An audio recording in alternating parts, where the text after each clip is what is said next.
кажахме илјадници предлози кој бил крив. Зошто бил крив? Зошто довде е дојдена ситуацијата во спортот во Битола. Сакам да ве подсетам неколку работи. Законот за спорт донесен во 2002 година. Вашата изборна програма 2013-2017. Зошто? Кога се сликавте од овие сликите што ги гледавте сега колегата Котевски, кога ја баравте до вербата на граѓаните, не им прочитавте кои работи ги предлагате во спортот.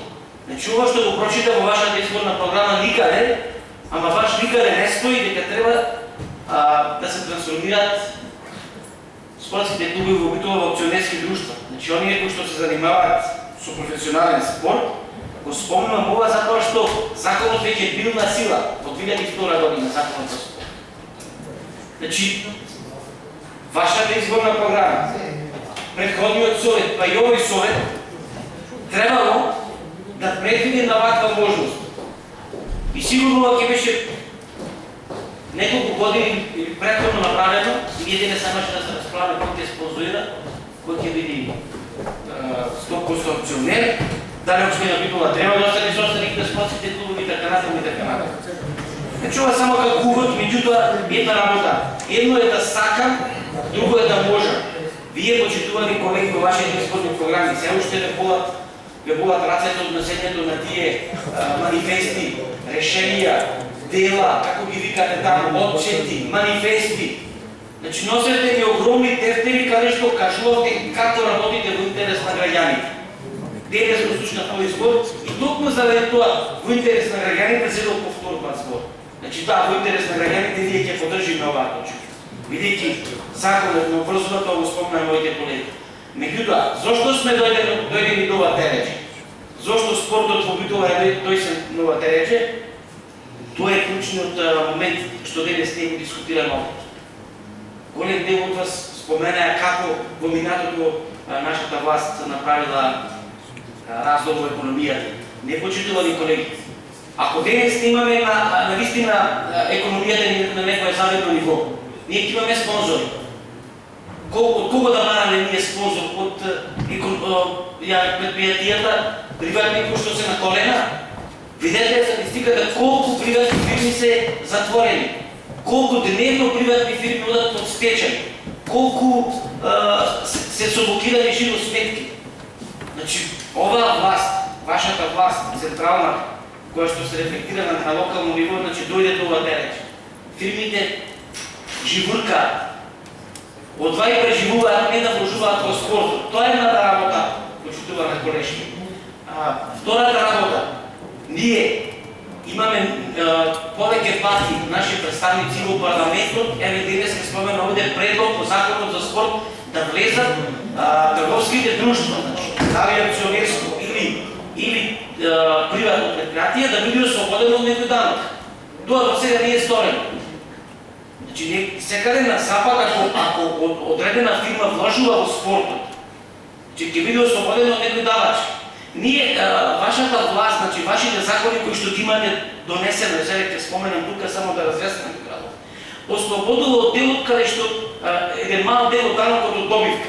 И тоа исклучително во некои мали предпријатија кои што се занемарли.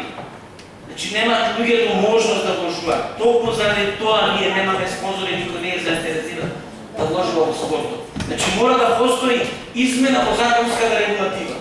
Седно дека тоа не се направи ќе тапка во место. Општина Битола не ќе може, не само нашата општина, и другите општини не ќе можат тоа да го санираат. Во спортот треба многу пари. Некој тука спомена дали некој компетентен или некој некомпетентен. Два пати сум бил во управата на фудбалскиот Пелистер. Значи, кому бил на Пелистер најтешко. И знам колку се давачките, знам колку треба да се одделат средства за да се финансира еден таков кој што е на високи рамки на кралување. Навистина треба огромни финансиски средства. Тајната работа. Втората работа. Општина Битола не сака да речиме или вашата изборна програма и вие како власт не сакате да се одречите од одредена сума на средства, која што еве пребабене, нема мене, многу повеќе пати сум напоменал, не е од интерес на сите граѓани, значи вложуваме во нешто работи кои што навистина не треба да бидат со покав износ застапени, значи Битфест и така тие некои други манифестации кои што ги спомнувам ностоп.